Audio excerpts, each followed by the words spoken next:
안녕하세요. 주식시마롱 권미란입니다. 상반기 전 세계적으로 반도체가 국가 안보 물자로 주목을 받았다면 하반기는 바로 에너지입니다. 최근 시진핑 중국 국가주석과 리커창 총리가 연설을 통해서 친환경 정책에 있어서 에너지 녹색 전환을 추구하면서 동시에 국가 안보와 발전을 위해서 석탄, 가스, 석유가 여전히 중요하다고 강조했는데요. 최근 에너지 가격이 급등세를 펼치고 있죠. 친환경 에너지 정책으로 전환하는 가운데 탄소 배출의 감축 목표를 채우게 되면서 나타나는 일종의 물가 상승, 그린플레이션으로 시장에서 주목을 받고 있습니다. 이를 보완하기 위해서 중요하게 부각되고 있는 산업이 바로 원자력 발전 산업인데요. 프랑스 등 유럽 10개국 장관들이 간밤에 원자력 발전을 저탄소 에너지원으로 인정해야 한다면서 원전의 중요성을 역설했습니다. 우리나라는 대선을 앞두고 대선 정책과 공약이 주목을 받고 있는데 어떤 분야가 가장 주목을 받을지 바로 첫 번째로 부동산 그리고 또 원자력 발전에서 또 어떤 이야기들이 나올지 주목을 하고 있는 상황이죠. 오늘 강세를 보이는 원전주가 앞으로 어떻게 움직이게 될지 잘 지켜보셔야 되겠습니다. 자, 그러면 오늘은 또 시장을 이해할 수 있는 도움될 수 있는 여러 가지 주제들 두 가지 준비를 했는데요. 어떤 주제가 기다리고 있을지 지금 바로 확인해 보시죠. 3분기 실적 시즌 어닝 서프라이즈 업종은 3분기 실적 시즌만큼 또 대응하기 어려운 이번 분기 실적만큼 대응하기 어려운 시즌이 있을까요? 그 힌트 어떻게 대응하는 것이 좋을지에 대한 힌트를 지금부터 얻어보도록 하겠습니다. 토마토 투자클럽 신기수 전문가를 소개합니다. 어서 오십시오. 네, 안녕하세요. 반갑습니다. 조금 전에 한 가지 또 종목이 실적이 나왔는데 한번 확인을 같이 해보시죠. 자, 여러분 1시 구간에 1시 34분경에 포스코 강판의 실적이 나왔습니다. 지금 한번 체크를 해볼 텐데요. 포스코 강판의 영업이익이 좋은 실적으로 나왔습니다. 3분기 영업이익이 559억 원을 기록하면서 지난해 같은 기간보다 924% 늘어났고요. 매출액도 지난해 같은 기간보다 73%, 순이익은 861%가 늘어나는 실적이 나왔습니다. 글로벌 경제 회복세에 따라서 철강 수요가 늘어났다라고 회사 측에서 설명을 하고 있고요. 또 국내 건설 시장 분양 물량이 구조적으로 늘어나고 있다는 점, 원자재 가격 상승 등등에 대해서 좋은 실적의 배경에 대한 이야기가 나오고 있는데요. 주가 한번 살펴보시죠. 포스코 강판의 현재 주가가 이 실적이 나오고 나서 곧바로 급등세로 전환을 했습니다. 현재 26%까지 급등하고 있고요. 지난 6월의 고점이 88,000원이었고 이 선을 고점으로 이후에 조정을 쭉 받았습니다. 한 30%가량 조정받은 이후에 오늘장 바로 이 모든 것들을 만회하는 모습들이 연출이 되고 있는데요. 이게 바로 이번 분기의 어닝 서프라이즈가 아닐까 싶습니다. 신기수 전문가님, 3분기 실적 전망치와 관전 포인트 제시해 주실까요? 일단 뭐 3, 4분기 때 이제 뭐 여러 가지 이제 우려감들은 아마 있으셨을 거예요. 이제 뭐 하반기 되게 되면은 좀 실적이 좀 안 나올 수도 있다. 또 반도체들 뭐 피크아웃 얘기도 나오고 이랬는데 실제로는 지금 3, 4분기 영업이익 전망치가 최근 들어서도 지금 상승을 하고 있거든요. 그 차트를 잠깐 좀 보도록 하겠습니다. 잠깐 좀 그림 보시면은 파란 색깔, 옅은 파란 색깔이 3분기에 대한 영업이익 전망치고요. 코스피입니다.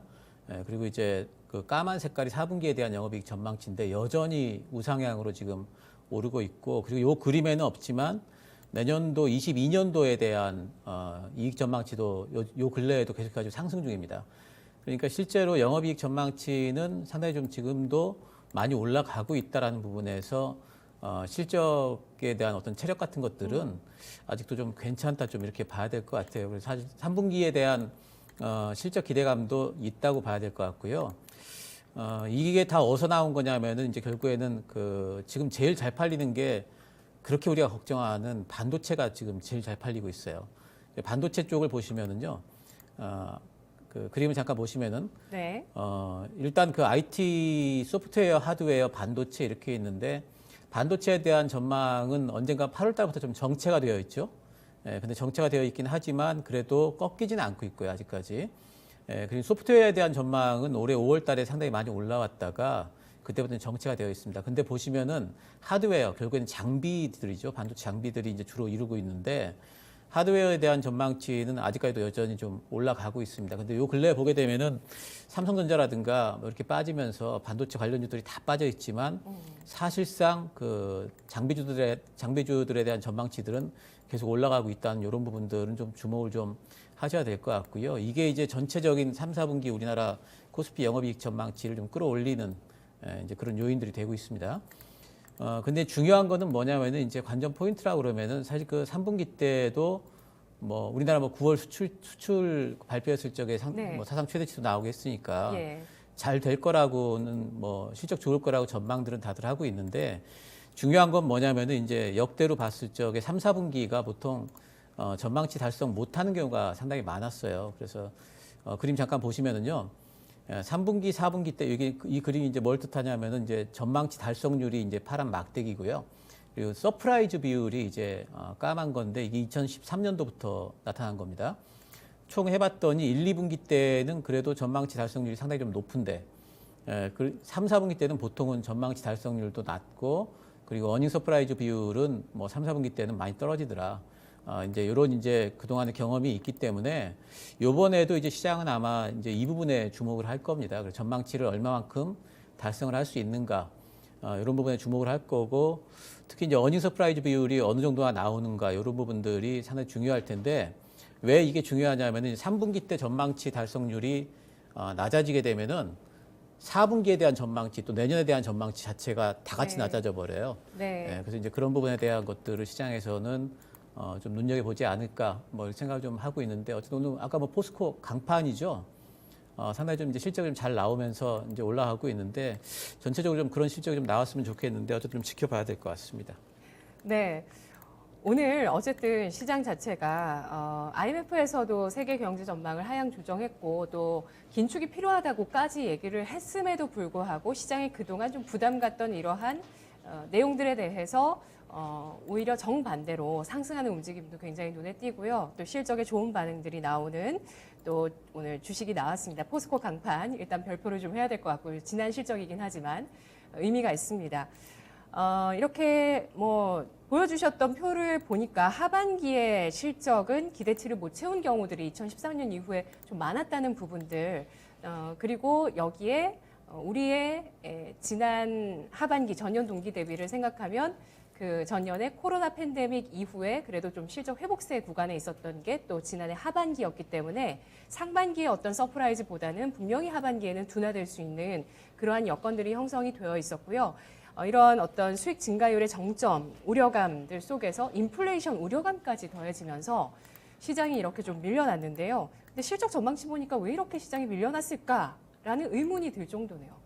예, 그렇죠. 네. 이제 뭐 실적 좋다고 하는데 왜 이렇게 빠지느냐. 전망이 이제. 아직 뭐 크게 회복되지는 않은 것 예, 같아요. 그렇습니다. 예. 근데 이제 왜 그러냐 그러면은 이제 주식 좀 그 오래 해보신 분들은 예. 이제 이런 게 그렇게 뭐 엄청나게 뭐 그 이상한 현상은 아니실 거예요. 이제 보통 보면 주식 시장은 지금 당장의 실적이 얼마나 좋고 다음 분기 실적이 얼마나 좋으냐 이런 것보다도 그게 그러면 그 다음 분기에는 더 실적이 더 좋을 수 있느냐 없느냐 이런 것들을 보니까 결국엔 이제 피크아웃 우려감 같은 것도 좀 있는 건데요.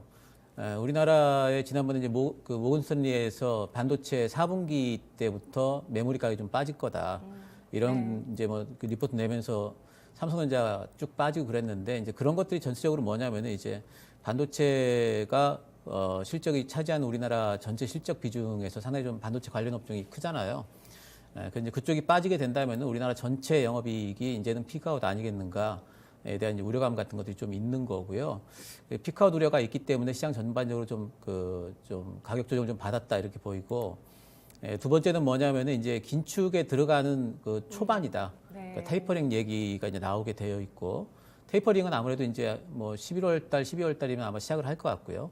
거의 그런 식으로 이제 예상들을 하고 있으니까 또 여기다 플러스 해가지고 그동안에 연준에서 인플레이션이 좀 단기적일 거다. 금방 또 이제 정상화될 거다라고 했었는데, 여러 가지 것들이 이제 나타나면서 그 인플레이션이 생각보다 장기화될 수 있지 않는가에 대한 불안감 같은 것들, 이런 것들도 주식시장에 이제 뭐 악재로서 조금 무겁게 좀 주식시장을 누르고 있는 것 같고, 또 요 근래에 보게 되면 이제 미국의 이제 그 디폴트 우려감 같은 것들도 이제 물론 해소는 됐지만 요번에 예, 그런 것들도 있었고 또 중국이 또 사실 그 예상치 않았던 건데 뭐 헝다그룹 그 사건이 제일 클 줄 알았더니 그것보다 더 큰 사건으로 이제 뭐 전력난 이런 것들이 이제 부각이 되면서 이런 악재 같은 것들이 요 근래에 보면은 한꺼번에 좀 그 겹쳐가지고 나온 부분이 있는 것 같습니다. 그래서 이런 전체적인 것들이 지금 주가가 뭐 실적보다는 아무래도 그 다음에 내년에 대한 어떤 우려감 같은 것들로 더 주식시장이 더 영향을 받지 않나 이렇게 생각이 좀 되네요. 네. 시장이 계속해서 가주기 위해서는 기대감을 높일 수가 있어야 하는데 일단 실적에 대한 피크아웃 논란이 가장 큰 첫 번째 부담으로 작용한다고 분석했습니다. 그리고 뿐만 아니라 또 유동성이라든지 또 정책 국면에서도 테이퍼링, 긴축으로 전환하고 정책이 최근 들어서 추가적인 정책이 또 제시되지 못하는 이런 부분들 여기에 또 예상치 못한 악재들까지 더해지면서 이렇게 역대급 실적을 보여주고 있지만 주가는 내리막을 펼치고 있는데요. 그 대표적인 것으로 또 삼성전자겠죠. 삼성전자가 뭐 역대급 실적이었습니다. 뭐 영업이익도 매출도 LG전자도 마찬가지로 매출이 역대급이었습니다. 그런데 삼성전자 현재 또 약보합으로 전환되면서 현재 6만 9천 원 선을 밑돌고 있는 모습을 보여주고 있는데요. 아까 골드만삭스 전망을 말씀해 주셨잖아요. 예. 근데 끊이지 않고 계속 나오고 있네요. 반도체에 대해서. 트렌드포스가 또 전망치를 내놨습니다. 지금 오늘 오후에 이제 나오고 있는데요. 대만 쪽의 반도체 전문 시장 조사기관 트렌드포스에서 디램 가격의 상승세가 올 초반부터 시작이 됐지만 4분기에 하락 전환을 할 것이고 내년도에 15에서 20%가량 하락할 것이다 라고 전망을 또 제시했습니다. 자, 기업 실적의 피크아웃 가능성에 대해서 논의를 좀 해봐야 될 것 같은데 어떻게 판단하시나요? 일단 그 메모리 분야 이제 제일 중요하니까 우리나라 같은 경우 이제 반도체 분야를 보게 되면은 메모리 부분이 4분기부터 이제 다운 사이클에 진입을 할 거다라는 전망은 이제 뭐 컨센서스가 된 것 같아요 시장에. 그래서 이제 그런 부분들은 뭐 거의 이제 예상을 하고 있는 것 같고 거의 아마 맞을 것 같습니다. 이제 단지 이제 뭐냐면은 메모리 부분의 사이클이 예전에는 2, 3년이었다면 이제는 상당히 좀 그 사이클 자체가 좀 빨라져가지고 1년 이하로 지금 그 좁혀졌을 수가 있거든요. 그 얘기는 뭐냐면은 요번에 메모리 부분이 좀 떨어진다 할지라도 내년도 하반기 되면은 다시 또 메모리 가격이 또 올라갈 수 있다는 이런 부분들 그런 것들이 존재를 하고 있고 두 번째는 뭐냐면은 생각하는 것보다는 덜 빠질 거다. 이런 이제 그 컨셉이 또 있거든요. 왜 그러냐면은 예전에는 뭐 SK하이닉스나 삼성전자가 뭐 수요에 관계없이 계속 만들어 가지고 그 재고를 막 그냥 쌓아 놔 버렸어요. 그러니까 이 가격이 굉장히 많이 빠졌는데 요 근래에는 그 삼성전자나 SK하이닉스가 이제 좀 그 경험이 있기 때문에 그렇게 많이 만들어서 재고를 쌓지 않습니다. 그래서 그 재고가 그렇게 많지 않다면은 가격이 빠지는 그 폭도 크지는 않을 거다 이렇게 이제 보고 있어서 다운 사이클에 진입할 거는 같은데 근데 우리가 생각하는 어느 이제 뭐 메모리의 겨울이 아니라 뭐 이렇게 어떤 리포트 보니까 메모리의 겨울은 아니다. 가을 정도 될 거다. 뭐 이렇게 돼 있더라고요.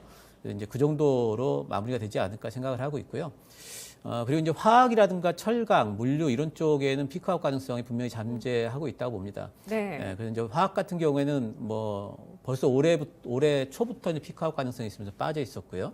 철강 쪽에도 지금 피크아웃 가능성을 지금 얘기를 하고 있는데 이거는 이제 그 중국 쪽에서 여러 가지 그 철강 가격을 좀 낮추기 위한 작업들을 지금 하고 있으면서 그런 부분들이 좀 생겨나는 것 같고 물류는 뭐냐면은 더 막 그 사업이 잘 되려고 되고 싶어도 실제 지금 해운사들이 선박이 모자라고 항공사들 지금 이제 전체적으로 지금 화물이 꽉 차버리고 그러니까 결국에는 가동률로 따지면은 100% 돌아가고 있기 때문에 이거 자체가 지금 증가하지 않으면은 더 이상 실적이 올라갈 수가 없는 부분들이 있기 때문에 그런 부분에서 이제 피크아웃 가능성은 있는 것 같습니다. 근데 이제 한 가지 좀 봐야 될 거는 그러면은 더 빠지느냐? 네. 우리나라가 예. 이걸 본다면은 주가가 예. 근데 화학주들은 이미 빠졌어요. 이미 빠졌기 때문에 그런 부분들을 이미 선반영했다고 보고요. 철강주들도 이번에 조정받으면서 이제 중국발 어떤 그 노이즈에 관련된 부분들은 이미 이제 선반영이 됐다고 봅니다. 그리고 철강주들 같은 경우에는 제 생각에는 어쩌면 한 번 더 치고 신고가를 낼 가능성도 있어요. 왜 그러냐면은 미국이 아직까지 시작을 안 했거든요, SOC를. 네. 예, 그래서 이제 그런 부분들 때문에 그 인프라 투자 법안도 아직 완전히 그렇죠. 통과가 안 예, 됐죠. 아직 통과도 안 돼 있고 예. 그렇기 때문에 그 1조 2천억 달러 요번에 그것만 통과돼도 모멘텀을 받을 가능성이 있고요.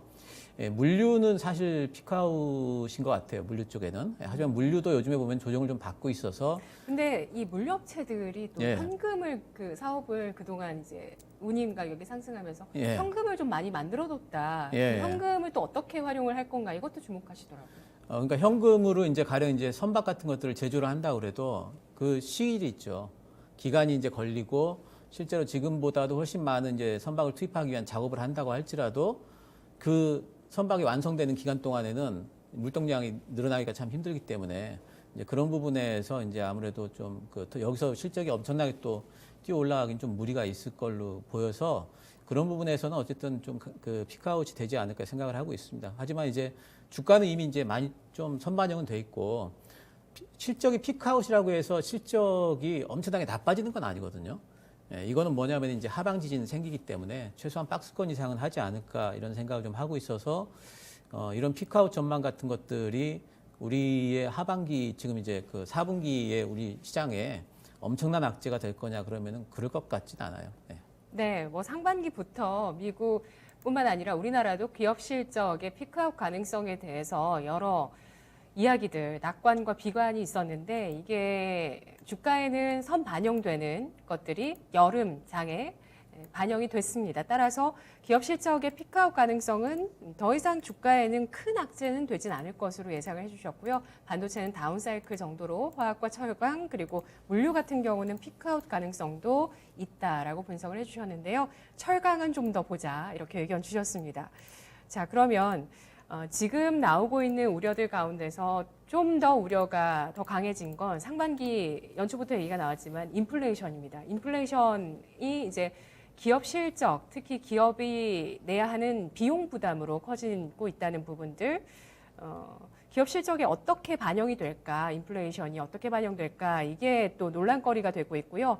여기에 공급망 혼란도 계속되고 있습니다. 뭐 동남아의 코로나 확산이라든지 중국의 전력난 이런 문제들이 또 부각이 돼서 불확실성이 되고 있는데 기업 실적에 이런 것들이 타격을 줄까요? 아무래도 뭐 단기적으로는 타격을 줄 수밖에 없을 것 같아요. 이제 원자재 가격도 올라가고 이러면은. 근데 이제, 이런 이제 그 인플레이션이 언제까지 진행될 건가를 예상을 해보면은 사실 올해 상반기까지만 하더라도 공급망 관련된 부분은 올해 하반기부터 좀 풀릴 것 같다라는 전망들이 있었는데 생각지도 못하게 델타 변이, 뭐 또 이제 중국의 뭐 전력난 이런 것들 나오면서 이제는 그 전망이 내년 상반기까지는 진행이 되지 않을까 이렇게 좀 늦춰진 것 같아요. 하지만 공급망 혼란이 언제까지나 지속될 수는 없거든요. 왜냐하면 이제 기업들도 재고를 쌓을 테고 어느 정도 그 재고가 쌓이게 되면은 그다음부터는 수요가 좀 줄기 때문에 이게 뭐 계속해가지고 지속적으로 그렇게 간다고 볼 수는 없어서 내년쯤에는 좀 풀리지 않을까 뭐 예상을 좀 하고 있고 또 그 당장에 많이 올라간다 할지라도 거기에 대한 이제 원가 상승분이 결국엔 제품 가격으로 전가가 되고 우리나라도 지금 뭐 과자 가격 이런 거 다 올라갔잖아요. 그 뭐 소매품부터 시작해가지고 다 제품 가격이 전가가 되기 때문에 네, 우유도 올랐어요. 예. 그런 부분에서 이제 실적을 좀 이렇게 충당할 수 있는 부분은 있을 겁니다. 근데 이제 3분기 실적만 본다면은 유가가 갑자기 급등한 부분이 있어요. 그 3분기 실적만 본다면은 그 유가 관련 업종들, 특히 이제 유가 올라가면은 나프타 가격이 올라가니까 그 관련해서 원재료 가격이 이제 좀 많이 올라가니까 이제 화학 업종이라든가 뭐 이런 쪽에는 아마 업종 타격이 좀 있을 걸로 보입니다만 이것도 한 4분기 또 뭐 내년 1분기 이렇게 하면은 또 가격 전가가 되면서 또 그걸 또 충당할 수가 또 있을 걸로 보고 있고요. 반도체 부족 현상 때문에 요즘에 뭐 자동차도 좀 생산 차질이 있고 그러는데 이거는 지난번에 이제 뭐 그 AMD 회장이 그러는데 내년도 12월 달 정도면은 이게 이제 해소가 될 거라고 얘기를 하더라고요. 그래서 내년 상반기부터는 완전 해소는 아니더라도 그래도 완화가 되지 않겠는가. 뭐 이제 이런 예상을 좀 해볼 수가 있겠습니다. 그래서 이렇게 된다면은 오히려 지금 반도체 부족 현상으로 실적 우려감을 안고 있는 뭐 자동차주들은 오히려 그러면은 지금이 좀 매수 구간이 아닐까 이렇게도 또 생각을 좀 해볼 수가 있겠죠. 네. 그리고 이제 그 물가 상승이나 근데 중요한 건 뭐냐면은 이제 이런 것들이 실제 소비를 위축시키는가를 봐야 돼요. 지금 수요는 탄탄한데 공급이 지금 모자른 거잖아요. 공급이 모자라는 바람에 시간이 너무 길어져 가지고 네. 소비까지 소비까지 위축돼 버리는 이런 현상이 일어나면 이제 정말 그때는 우리가 얘기하고 있는 스태그플레이션 이런 것들이 진짜 올 텐데 아직까지는 좀 그 여유가 좀 있는 것 같아요. 그래서 그런 부분들이 어떻게 소비 위축으로 이어지는지 과연 물가 상승이 이런 부분들은 조금 더 관찰을 해봐야 될 것 같습니다.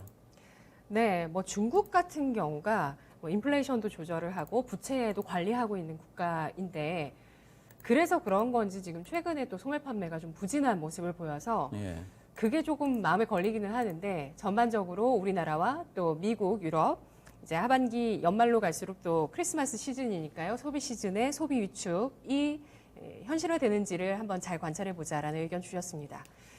또 궁금한 게요. 아까 인플레이션에 대해서 일단은 뭐 연준이나 여러 기관에서 일시적일 것이다라고 했다가 점차 장기화될 수 있고 구조적인 인플레이션이 될 수도 있다. 이런 가능성에 대해서 얘기를 하기 시작하는데 그러면 이 인플레이션이 나타나면 결국에 화폐 가치가 하락하는 거잖아요.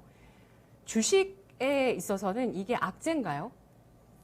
인플레이션 해지 자산으로 주식이 좀 부각을 받을 수 있는 건가요? 아니면 인플레이션이 장기적으로 되면 주식은 하락 압력을 받는 건가요? 인플레이션이 이제 초반에만 하더라도 그러니까 인플레이션 초반이라고 하면 사실 올해 상반기였죠. 예, 그때만 하더라도 이제 인플레이션 관련주들, 주로 이제 경기 민감주들이 많이 올랐는데 이게 이제 인플레이션이 그 온다는 뜻은 결국에는 뭐냐면은 돈 많이 풀릴 때 인플레이션 오잖아요. 그러니까 결국에는 뭐 우리가 겪었듯이 이번 상반기처럼 성장주들은 그 주식시장 유동성에 힘을 많이 받기 때문에 인플레이션에 상당히 좀 불안한 그런 이제 주식들로 좀 그 분류가 됐었죠. 그래서 인플레이션이 장기화된다 이렇게 됐을 경우에는 사실 인플레이션 장기화가 어떤 식으로 되는지가 중요할 것 같아요. 인플레이션이 장기화되면서 소비가 줄어드느냐, 인플레이션은 장기화되지만 소비는 살아있느냐. 네. 이 두 가지에 따라 가지고 그게 이제 스태그플레이션이 되느냐, 아니면 경기 성장이 되느냐, 이 해석이 달라져 버리잖아요.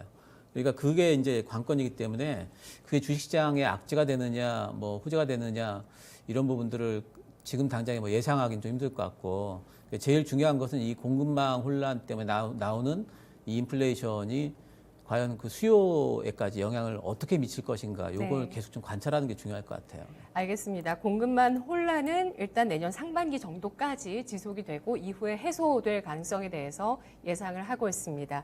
소비 관련한 지표들 계속 내년 상반기까지 잘 지켜보셔야 되겠고요. 그러면 3분기 실적 시즌에 과연 어떤 쪽을 봐야 될까가 궁금해서 이런 질문을 한번 던져보려고 하는데요. 예상치 못한 어닝 서프라이즈는 과연 어느 업종에서 나올까요? 그러니까 예상을 못 하는데 예상치 못한 어닝 서프라이즈인데 그래서 네. 저도 예상을 못 해요. 저도 그래서 어닝 서프라이즈가 어디에서 나올까 저도 이제 리포트들을 쭉 찾아봤는데 거기에 대한 전망들이 지금 3분기와 관련해 가지고는 보통 요 정도 되면은 그런 리포트들이 막 쏟아질 텐데 많이 없더라고요. 그래서 3, 4분기 때는 보니까 어닝 서프라이즈에 관심이 있는 게 아니고 3, 4분기 때는 보니까 얼마나 우리 전망치 충족하느냐 여기에 더 관심이 있는 것 같아요, 시장이. 워낙 이제 그동안에 3, 4분기 때는 보통 이제 전망치 달성이 잘 안 됐었기 때문에 거기에 더 관심이 있는 것 같고 서프라이즈 비율보다는 충족을 얼마나 시키느냐 여기 이제 관심이 있어서 제가 그냥 생각하는 그 부분에서 보게 된다면은 아무래도 좀 삼성전자 그 실적이 좋았기 때문에 그렇다면 그쪽과 관련된 화학 소재들 이쪽들이 좀 실적이 좀 잘 나왔지 않을까 생각을 해볼 수가 있고 물류도 생각보다 계속 좋았기 때문에 어쩌면은 그 시장 컨센을 좀 상회할 수 있는 그런 이제 실적이 좀 나올 수 있을 것 같고요. 유통 부분도 그 우리나라 그 유통 부분이 이제는 좀 바닥 찍고 올라올 부분이 좀 됐기 때문에 이쪽도 괜찮을 것 같고 또 엔터 쪽도 생각보다 좀 그 소비가 작년보다 많이 좀 됐는데 근데 작년보다 훨씬 많이 됐을 수도 있어요. 엔터 쪽이 작년에 또 안 좋았기 때문에 그래서 이제 그런 기저효과 같은 것들 포함해서 괜찮았을 수도 있고 또 컨텐츠가 요즘에 OTT가 다시 부각이 되기 때문에 그쪽에 3분기 때 이제 실적이 좀 잘 나왔을 수도 있고 뭐 이런 쪽들이 조금 서프라이즈 가능성은 있어 보이는데 근데 어쨌든 요즘에 이제 리포트들 전체적으로 이제 분위기를 좀 살펴보면은 3분기에는 서프라이즈보다도 조금 더 이제 보수적인 어떤 그런 기대치들을 갖고 있지 않은가 이런 좀 생각이 좀 됩니다. 네. 그러면 전망치를 달성하는 실적에다 고점 대비해서 어느 정도 충분한 조정이 있었던 종목이라면 오늘같이 일단 기술적인 반등이나 저점 매수가 살아있는 이런 장 분위기까지 뒷받침돼주면 주가는 올라갈 수 있다고 보시나요? 저는 제가 이제 계속 뭐 요 코너는 제가 안 나와서 이제 말씀을 못 드렸지만 다른 코너에서 제가 계속 말씀드렸던 거는 10월 만기일, 내일이죠, 내일. 10월 만기일 이후에 우리 시장에 반등할 거라고 저는 계속 말씀 좀 드렸거든요. 네. 그래서 이제 거기에 근거는 대한 뭐죠? 예? 근거는 뭘까요? 근거는 이제 여러 가지 이제 그때 말씀을 드렸는데 첫 번째는 이제 그 여러 가지 부각이 되고 있던 디폴트 우려감 같은 것들은 해결이 안 될 수가 없는 얘기다라고 이제 말씀을 좀 드렸었고 또 이제 중국발 전력난 같은 경우도 중국 정부가 개입을 안 할 수가 없다. 이런 말씀도 드렸었고 또 이제 시기적으로 봤을 적에 오늘 같은 경우에 FOMC 회의록이 발표가 되잖아요. 네, 이제 그런 것도 CPI 발표도 되고 이제 이런 것들이 이 날짜 겹쳐 있는 부분이 보니까 네. 요 근래예요. 그래서 네. 저는 이제 요 근래 요 근방에서 바닥을 잡고 반등이 나오지 않을까 계속 말씀 좀 드렸었고 그것과 관련된 의견에는 지금도 변함이 없고 저는 지금은 주식을 좀 사야 된다 이렇게 생각을 하고 있습니다. 네, 알겠습니다. 어제 그리고 오늘 반등을 하고 있는데요. 이 가운데서 살만한 타이밍과 종목을 잘 보셔야 하는 시기로 판단을 하고 있습니다. 오늘 밤에 있을 미국의 소비자 물가지수 발표, 또 FOMC 회의록, 의사록에 대한 발표, 그리고 내일 만기일까지 겹치면서 그 이후에 시장의 분위기가 달라질 수 있다라는 점 주목을 하고 있고요. 예상치 못한 어닝 서프라이즈 업종으로는 IT 배터리 쪽에 소재를 하고 있는 화학, 그리고 물류, 유통, 엔터, 컨텐츠 등을 꼽았습니다. 포스코 강판, 오늘 실적에 반응을 하고 있는 이 종목은 고점보다 좀 밀려났지만 21% 강세를 유지하고 있네요. 첫 번째 이슈 확인해봤습니다. 두 번째 주제 넘어가죠. 글로벌 원자재 대란 장기화되나?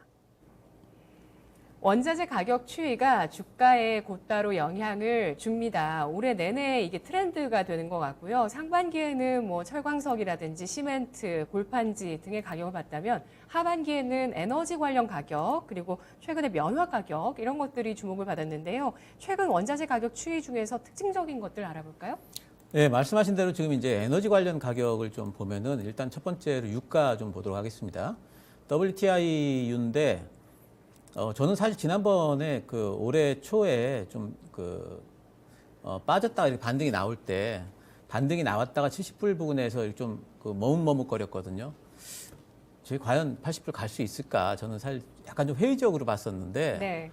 근데 넘어가 버렸어요. 이제 그러면서 이제 유가에 관련된 전망도 지금 뭐 80불 넘어가면서 어쩌면 90불, 100불까지도 지금 얘기가 나오고 있기 때문에 이런 부분들이 정말 그렇게 간다면은 지금은 이 유가 올라가는 속도가 너무 빨랐기 때문에 이거는 약간 좀 주식시장에는 별로 안 좋은 얘기인 것 같은데 어쨌든 가고 있고 또 그 근간에 이제 그 제일 중요했던 부분이 이제 중국 전력난인데 중국 전력난이 이제 호주산 석탄을 수입을 금지를 하면서 이제 나왔다 이렇게 뭐 이제 해석이 초반에는 됐었는데 네. 사실은 그게 아니거든요.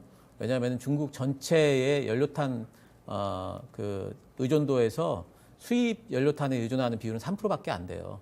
결국엔 자기네들이 전체적으로 지금 생산을 해내는 부분이 있는데 어쨌든 이제 그런 부분에 지방 정부들이 연료탄 생산 자체를 좀 규제를 하게 되면서 연료탄 가격이 지금 거의 수직 상승을 하고 있지 않습니까? 그래서 이런 부분들이 상당히 좀 이제 에너지 관련해 가지고 우려감들을 좀 낳고 있다 이렇게 봐야 되겠고 이것들 때문에 다른 이제 여러 가지 뭐 말씀하신 다른 부분들도 따라서 같이 급등을 하고 있는 이런 이제 형태가 좀 되고 있는 것 같습니다. 네. 주식 시마론 보셨으면 80달러 갈지 아셨을 텐데. 그러게 말이에요. 저희 증권사 연구원이랑 한 9월이었나요? 예, 9월 초였던 것 같아요. 유가 뭐 등등 전망을 했을 때 그때 80달러 간다라는 예. 전망을 뭐 여러 가지 근거를 통해서 제시를 해주셨는데 예상치 못한 또 악재가 있었던 것이 얘기를 해주셨던 중국의 전력 부족 현상입니다. 이 석탄을 생산하는 지역에 또 수해까지 또 겹쳤습니다. 중국에 여러 악재가 많은데 일단 전력 부족 얘기를 해볼게요. 중국의 전력난은 장기화될 가능성이 있을까요? 그 지금보다 더 오래 갈 가능성은 분명히 있는 것 같아요. 이제 그림을 잠깐 좀 보시면은요. 지금 이제 중국의 연료탄이 지금 수요가 이제 전력 수요가 보시면은 제일 위쪽에 있는 이제 그 진한 파란색이 이제 올해입니다. 올해 전력 수요인데 그 전 해들을 보시면은 10월, 11월, 12월로 가면서 전력 수요가 엄청나게 급증을 하잖아요. 네. 그러니까 하절기보다도 동절기 때 난방 수요 때문에 전력 수요가 이렇게 급증을 한다는 부분은 분명히 지금보다도 11월, 12월 가게 되면은 전력 사용량이 많아질 거기 때문에 근데 이제 전력 뭐 공급이 그러면 이 정도까지 엄청나게 또 갑작스럽게 늘 수 있느냐? 그럴지 못할 것 같아서 이런 부분들은 어쨌든 좀 그 동계 난방 부하가 이제 엄청나게 걸린다면은 네. 조금 더 이어질 것 같고 그게 언제까지 이어질 거냐 생각을 해보면은 뭐 중국 정부에서 아무리 융통성을 발휘를 한다고 할지라도 그래도 내년 1분기까지는 좀 이어지지 않을까 생각은 좀 일단은 좀 해놔야 될 것 같아요. 네.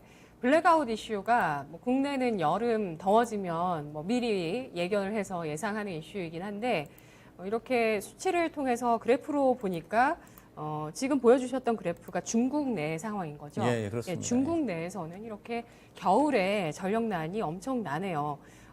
여기에 아무래도 중국 같은 경우는 또 탄소 감축 목표를 채우는 이러한 움직임들 때문에 뭐 거의 뭐 2중고, 3중고를 넘어서 5중고, 6중고 이렇게 가고 있습니다. 중국의 경제가 여러 부담을 겪고 있는데요. 자, 그에 대한 얘기를 해보겠습니다. 친환경 정책이 가속화되면서 관련한 여러 다른 또 에너지 등의 가격이 올라가는 그린플레이션이 도래를 하거든요. 에너지 대란이 지금 올 겨울에 더 부각이 될까요? 아마 부각은 될 것 같은데 네. 근데 실제적인 대란까지는 안 가고 근데 이제 그런 정도의 불안감은 좀 조성될 확률은 좀 있을 것 같아요. 그러니까 중국이 지금 탄소 뭐 이제 저감 정책 그 시진핑이 보니까 어젠가 오늘도 또 얘기를 또 했더라고요. 중국의 탄소 저감과 관련돼 가지고는 그 꼭 해야 된다 그러고 그렇게 이제 얘기를 좀 이제 했기 때문에 장기적인 기조로 또 봐야 될 것 같고요. 단지 이제 시진핑은 그렇게 얘기했는데 또 밑에 있는 리커창 총리는 지방 정부들한테 어떻게든지 전력난은 해소해라 또 이렇게 약간 좀 상반된 지금 주문을 하고 있거든요. 그러니까 전체적인 중장기적인 어떤 기조는 탄소 저감 정책이지만 하지만 단기적으로는 이제 유동성 있게 그런 것들을 조금 조절을 할 것 같아요. 중국 정부에서. 근데 그런 부분들을 본다면은 단기적으로는 뭐 조금 좀 네. 완화시킬 수 있는 부분은 조금 있는 것 같아요. 에너지난을 해소하려면 중국에서 할 수 있는 게 뭐가 있을까요? 지금 이제 얘기되고 있는 거는 뭐냐면은 그게 두 가지가 너무 상반되기 때문에 네. 지금 중국에서 지금 왜 석탄 발전사들이 석탄 발전을 안 하려고 하냐면은 규제하기도 하지만 발전을 해서 내보내면은 너무 싼 값에 팔리니까 이게 수지 타산이 안 맞으니까 발전을 안 해버리는 경우가 많다고 그래요. 석탄 가격이 올라갔기 때문에. 그래서 지금 중국 정부가 지금 생각하고 있는 건 뭐냐면은 그 전력을 서로 간에 그냥 사고 팔게 정해주는 게 아니고 지금처럼 그래서 시장에서 시장 가격으로 사고 팔 수 있도록 하는 방안을 지금 네. 생각 중이라는 뉴스를 좀 전에 보고 왔는데 그러면 전력 가격이 올라가겠네요? 예, 그래서 이제 에너지난이 해소가 되려면 전력 가격이 올라갈 수밖에 없다. 뭐 이제 이런 뉴스가 나와 있더라고요. 근데 이제 그런 부분으로 아마 이제 해소가 좀 될 것 같고 그렇다고 해서 석탄 발전을 뭐 무작정 그냥 지원을 해가지고 하기에는 자기네들 이제 탄소 저감 정책에 좀 이제 부합되지 않기 때문에 힘들 것 같아서 아마 그런 식으로 좀 가지 않을까 좀 생각을 좀 해볼 수가 있습니다. 그래서 완전한 해소는 좀 힘들 것 같지만 어쨌든 이제 중간중간에 대란까지 가려고 하면 살짝 좀 완화시켜주는 정도의 그 정도의 뭐 정책은 나올 것 같고요. 또 지금 유가가 급등하는 이유 중에 이제 중요한 이유가 이제 오펙이 지금 증산 안 하겠다고 그랬잖아요. 근데 이제 미국 쪽에서 요거는 좀 압력을 넣을 수도 있다라는 그런 뉴스가 좀 나와 있습니다. 그래서 오펙에 대해 가지고 지금 유가 너무 올라가기 때문에 증산해라라는 압력이 좀 가능할 것 같아요. 그리고 어떤 부분에서 미국이 이제 그런 압박을 이제 하려면은 미국도 이제 오펙에다가 뭔가를 좀 줘야 되기 때문에 딜이 성사가 된다면은 오펙도 굳이 뭐 지금 많이 생산해 가지고 많이 팔아야 되는데 이 시점에서 가격도 지금 좋은데 괜히 증상 안 할 이유는 없거든요, 사실은. 그래서 이제 그런 부분들도 가능성이 있기 때문에 유가도 그렇게 된다면은 상방이 좀 제한될 수 있는 부분이 있고. 그래서 이런 부분들은 이제 뭐 대량까지는 안 가고 어느 정도 좀 네. 풀리지 않을까 좀 생각은 하고 있는데 지금 이런 부분들에서 에너지 부분도 중요하지만 사실 지금 더 걱정되는 거는 이제 이게 잠깐 그림을 좀 보시면은요. 지금 그 에너지 대란 때문에 비료 그 공장들이 안 돌아가가지고 그 비료 공장이 안 돌아가면은 곡물 대란이 또 이제 오게 되니까 네. 지금 그 보시면은 위쪽이 에너지 관련 이제 선물 가격이고요. 밑쪽이 이제 곡물 선물 가격인데 거의 비슷하죠. 예, 그러니까 이런 부분들이 결국에는 뭐냐면 이제 비료와 관련이 돼 있어요. 예. 결국에는 이 곡물 대란으로까지 실제 곡물이 모자른 게 아니라 곡물 가격이 비싸지는 곡물이 뭐 충분하지 않든지 간에 이제 그런 대란으로 또 이제 그 넘어가게 돼버린다면 이거는 정말 그 인플레이션이 우리가 상상하지도 못할 만큼의 인플레이션이 올 수가 있기 때문에 이런 부분들이 이제 좀 걱정이 좀 되긴 하는데 우리만 걱정하는 거 아니고 정부들도 다 걱정할 거 아니겠어요. 그래서 뭐 선제적으로 방지책 같은 것들은 좀 나오지 않을까 생각을 하고 있습니다. 그래서 중요한 것은 이제 이런 것들에 대한 우려감들을 다 갖고 있기 때문에 해결을 하려고 들 텐데 과연 그게 얼마나 실제로 그 정책이 맥힐 정책이 나와야 되고 타이밍상으로 상당히 좀 적시성이 있어야 되는데 가능한지가 이제 이게 좀 중요한 것 같고 저는 이제 어느 정도는 좀 잡힐 거라고 보고 있고요. 대란까지는 안 가지 않겠는가 이렇게 좀 생각을 하고 있어요. 네. 그린플레이션이 확산이 되면서 에그플레이션으로 갈 가능성까지도 언급을 해주셨는데요. 하지만 정부들의 해결책에 대해서도 주목을 해보자라는 의견 주셨고요. 유럽에서는 저탄소 에너지원으로 원자력 발전에 대해서 중요하다라고 강조하기도 했습니다. 이 에그플레이션으로 갈 수 있는 게 그 비료의 원료가 암모니아인데 암모니아를 바로 이 석탄이나 또 천연가스로 만들기 때문에 이 가격이 올라가면서 따라서 비료나 또 곡물 가격이 올라가는 부분들 차트를 통해서 확인을 해봤습니다. 이런 정부 차원의 어떤 대책들이 논의가 되고 있는데요. 지난 7일 기준으로 우리나라에서 글로벌 공급망 이슈 점검회의가 있었는데요. 이 내용은 좀 주목할 만한 대목이 있었을까요? 이건 뭐 이제 당연히 좀 해야 될 거고, 당연히 이제 해야 될 일을 하는 건데, 제일 중요한 거는 이제, 지금 원자재 가격 비싸지니까 세금 낮춰주자 하는 이제 그런 얘기들을 한 거고, 각 단체 이제 뭐 그 임원들 뭐 여러 업종의 반도체라든가 뭐 화학이라든가 각종 대표 단체 임원들 모여가지고 정부 쪽에서 이제 얘기를 해보고 어떤 부분에서 관세를 좀 낮춰주면 좋을까 이런 부분들이 중점적으로 좀 논의가 된 것 같습니다. 네. 그래서 뭐 그냥 예상할 수 있는 정도의 내용이었던 것 같아요. 네. 원자재 수입 관세 인하 방안에 대해서 정부에서 논의를 하고 있네요. 원자재 가격이 상승을 하면서 수혜주 가운데 종합상사주가 주목을 받았는데요. 종합상사주의 실적이 수직 상승할 가능성도 있다고 보는 의견도 있더라고요. 전문가님 어떻게 생각하세요? 일단 그럴 수 있을 것 같아요. 왜냐하면은 이제 원자재 우리가 뭐 대란 뭐 이렇게 이제 얘기를 했는데 이게 아무래도 중국 쪽 전력난이 내년 1분기까지 되게 된다면은 아무래도 종합상사들 실적이 좀 괜찮을 것 같고 또 중요한 거는 이제 뭐 LX 인터내셔널이라든가 포스코 인터내셔널 PER을 보시면은 굉장히 낮아요.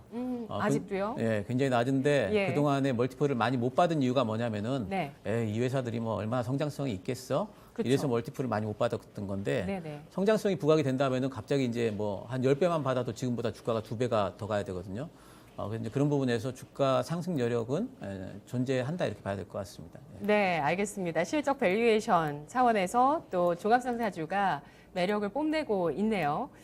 그렇다면 석유화학 쪽은 어떨까요? 원재료라고 할 수 있는 이런 원자재 가격이 상승하다 보니까 아까 뭐 잠깐 석유화학업체 말씀해 주셨지만 스프레드가 축소가 되면 실적에 악영향을 끼치거든요. 석유화학업체들의 3분기 실적이 삐끗할 수 있다는 전망에 대해서 어떻게 보시나요? 예, 그럴 것 같아요. 3분기 때는 별로 이렇게 좋지 않을 것 같고요. 3분기 때는 뭐 나프타 가격이 갑자기 올라버렸으니까 그런 부분들 제품 가격의 정가위가 좀 시간이 걸리기 때문에 3분기 때는 별로 안 좋을 것 같은데 근데 중요한 거는 이제 나프타 가격이 올라갔으니까 이제 제품 가격도 또 올라가게 됩니다. 근데 제품 가격이 올라가는 것을 저지할 만한 장치가 있느냐 그러면 그런 건 없어요. 그리고 수요는 아직까지 살아있고 그래서 이런 부분들은 4분기 이후에 이제 가격 정가가 뭐 가능할 것 같아서 3분기 때 좀 삐끗하더라도 4분기나 내년도에 대한 어떤 그 전망치들은 살아있을 것 같고 또 가격 많이 빠져 있기 때문에 주가에 그렇게 큰 우려감은 없는 것 같고요. 관심주 있으세요? 석유화학 쪽에요. 예.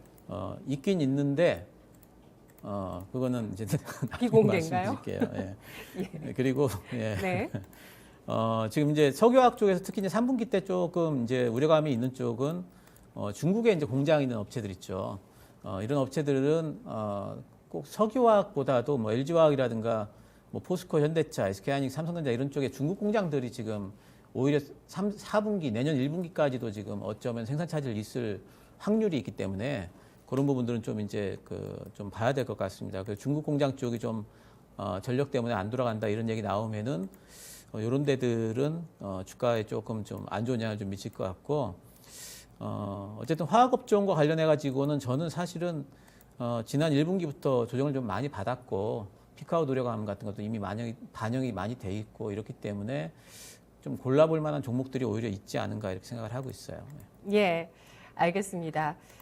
이렇게 실적, 3분기 실적 전망과 또 밸류에이션, 또 비용 부담이 될 수 있는 원자재 가격, 특히 에너지 가격의 상승을 통해서 시장을 읽어봤습니다. 관심을 가질 수 있을 만한 섹터 가운데 여러분은 어느 쪽이 좀 기억에 남으시나요? 여러 가지 업종들 말씀을 드렸고요. 그리고 앞으로 어떤 쪽으로 시장이 좀 더 전개될까에 대해서도 여러 의견을 나눠봤는데 어쨌든 또 어떤 순간에는 적시에 정부의 정책이 꼭 필요할 것 같습니다. 중국 내에 좀 정책이 많이 나와줘야 될 것 같고요. 또 미국의 인프라 투자 법안에 대해서도 계속 통과 여부를 좀 지켜보도록 하겠습니다. 오늘 분석 여기까지 듣겠습니다. 고맙습니다. 네, 감사합니다. 네, 오늘 주식시마론 여러분께 또 여러 내용들 전해드렸습니다. 지금 시장 오늘 반등이 또 기분 좋게 나오고 있는데 탄력을 좀 줄이고는 있습니다. 지금 코스피가 1% 안쪽으로 탄력을 줄였고요. 코스닥 같은 경우 1.2%가 오르면서 950선을 굳건하게 잘 유지를 해주고 있는데요. 내일 만기일 지나면서 또 어떤 변화가 있을지 잘 지켜보고요. 원달러 환율이 그래도 현재 흐름이 좀 양호합니다. 1195원선 아래로 움직이면서 4원 정도의 하락세를 기록하고 있습니다. 지금까지 주식시마론에서 전해드린 내용 투자 판단에 참고해 보시고요. 주가의 상승과 하락을 보장하지 않는다는 점은 유의하시기 바라겠습니다. 시청해주신 여러분 고맙습니다.